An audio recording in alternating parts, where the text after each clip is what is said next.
Liebe Zuschauerinnen und Zuschauer, ich begrüße Sie recht herzlich zur heutigen Panoramasendung, da moderiert aus dem frühlingshaften Thun. In der heutigen Sendung haben wir folgende 2 Beiträge für euch. Die IV-Stelle vom Kanton Bern nimmt Stellung zu den Vorwürfen vom Verein Pro Membro und der langwierige Kampf mit der Behörde von Ruben Anderegg. Der Verein Pro Membro macht sich für die Interessen von Prothesenträgern in der Schweiz stark. Mit der Arbeit der Invalidenversicherung sind sie, wie Recherchen von der Plattform J gezeigt haben, aber nicht ganz zufrieden. Die IV-Stelle vom Kanton Bern, namentlich der Abteilungsleiter Thomas Lehner, nimmt im Gespräch mit meiner Kollegin der Dennis Jakob jetzt Stellung zu den Vorwürfen. Der erste Kritikpunkt ist, es werden Schreibtischentscheide gefällt, die den individuellen Bedürfnissen des Prothesenträgers nicht gerecht werden. Wir haben im Jahr 23 Entscheide gemacht im Zusammenhang mit Prothesen. 5 Prothesen haben wir nicht zahlen. Die restlichen Prothesen haben wir zahlen, gemäss dem Tarifwerk, das besteht. Der zweite Punkt ist, sobald es um die Finanzierung geht, gibt es Kehr, heisst die IV will nicht zahlen. Es kann sein, dass wir nicht ein vollumfängliches Hilfsmittel zahlen. Wir lassen das durch eine Fachstelle abklären. Da wird die individuelle Situation angeschaut und geschaut, gemäss dem Vertrag, der besteht, was kann dort die IV zahlen. Also mit dem sagt ihr eigentlich, wenn ein Antrag an euch kommt für ein Hilfsmittel, dass ihr das auch so bewilligen? In den allermeisten Fällen ist das genau so. Und wenn wir ein Ermessen haben, wenn es irgendwo ein Ermessen gibt für uns in der Beurteilung, dann ist bei uns klar in der ganzen Firma, dass wir das zugunsten von diesen betroffenen Personen nutzen. Die Orthopädie-Fachgeschäfte wissen natürlich, was in diesem Vertragswerk enthalten ist. Und entsprechend reichen sie die Kostenvoranschläge tarifkonform, vertragskonform bei uns einreichen. Das kommt relativ selten vor, dass dort Sachen beantragt werden, die nicht in diesem Vertragswerk enthalten sind. Also da kann man eigentlich auch sagen, die bereinigten Anträge gelangen erst an euch? Das ist sicher, in den allermeisten Fällen ist das so. Ein weiterer Kritikpunkt ist, dass einerseits viel Geld in die Forschung investiert wird, in die sogenannte Prothetik. Andererseits aber genau solche moderne Prothesen nachher von IV nicht finanziert werden. Was nützt Forschung, wenn sie beim Betroffenen nicht ankommt? Es gibt ein Tarifwerk, das definiert wird, was die IV-Stellen zahlen können.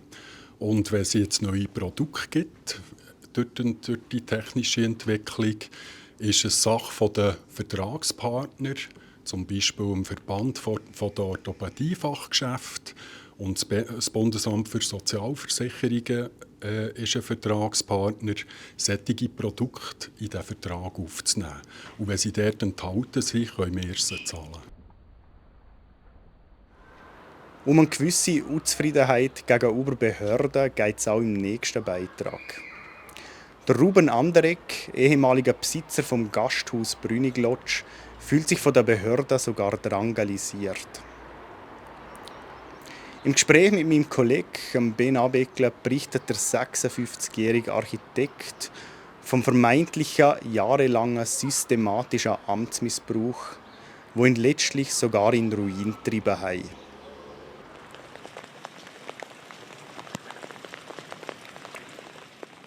Also es geht um die Brüniglotsch. Das ist ganz früher ist es ein Personalhaus gsi, wo mein Vater hat im 2000 hat eigentlich die gleiche Unterkunft gemacht, wie ich 18 Jahre später quasi nur noch modernisiert habe. Und habe ein Self-Check-In-Terminal rein, wo nichts anderes als ein digitaler Schlüsselkasten ist. Ich habe 3-mal das gleiche Baugesuch eingegeben.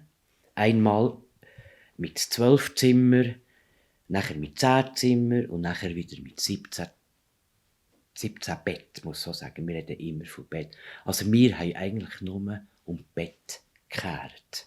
Und sie haben nachher mit der Argumentation, es handelt sich um einen Hotelbetrieb, wo die BVD ganz klar hat entschieden, stimmt nicht.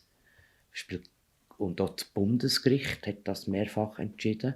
Also der Statthalter und das AGR, also der Herr Gauthier, die können nicht einmal Bundesgerichtsurteile korrekt interpretieren im Sachverhalt. Ich habe einfach gesehen, dass etwas nicht stimmt in dieser Geschichte. Und sie haben mit diesen 18 Verfügungen, die Herr Odermatt im Kassenstutzbericht erwähnt hat, haben sie ein Chaos angerichtet. Also auch die BVD hat im ersten Entscheid den Überblick verloren. Und habe angefangen mit Bundesgerichtsurteil, Verwaltungsgericht im Sachverhalt, habe ich das zusammensetzen, bis man der goldene Schlüssel nämlich das gefunden hat und am Schluss obsiegt hat. Beilage 8, was sich jetzt aber selber verraten.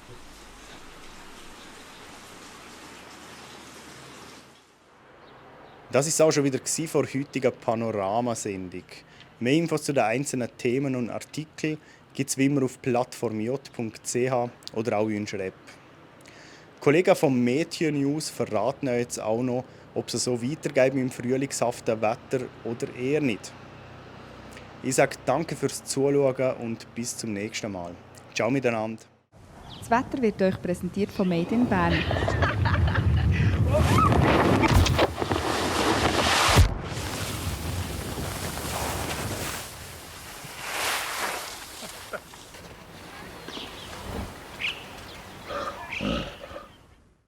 Herzlich willkommen zum Wetter auf der Plattform J an dem Freitag, meine Damen und Herren, die sich freundlich präsentiert hat. Und das war auch frühlingshaft mild heute. Zum Wochenende kühlt es aber ein bisschen ab. Wir haben eine Kaltfront, die sich hier formiert heute über England.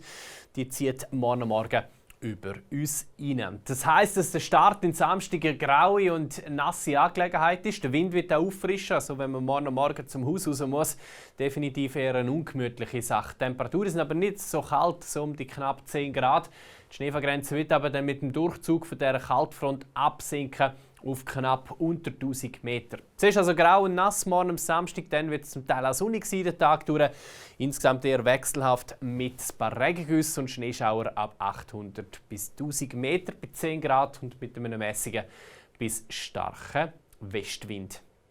Auch der Sonntag wird noch ein wechselhafter Tag. Die Sonne wird sich schon ab und zu zeigen. Es gibt aber auch Regengüsse und Schneeschauer hier ab 600 bis 800 Meter. Das ist also deutlich kühler am Wochenende, noch etwa 8 Grad am Sonntag. Dann geht es aber nächste Woche wieder darauf mit den Temperaturen und auch wettermäßig sieht das bei uns recht gut aus, zum Teil oder sogar recht sonnig, zum Beispiel am Montag, nachher auch wieder ein paar dichtere Wolken. Niederschläge dürfte es aber in der kommenden Woche nur selten geben. Es geht bis am Osterwochenende darauf mit Temperaturen auf 20 Grad und mehr.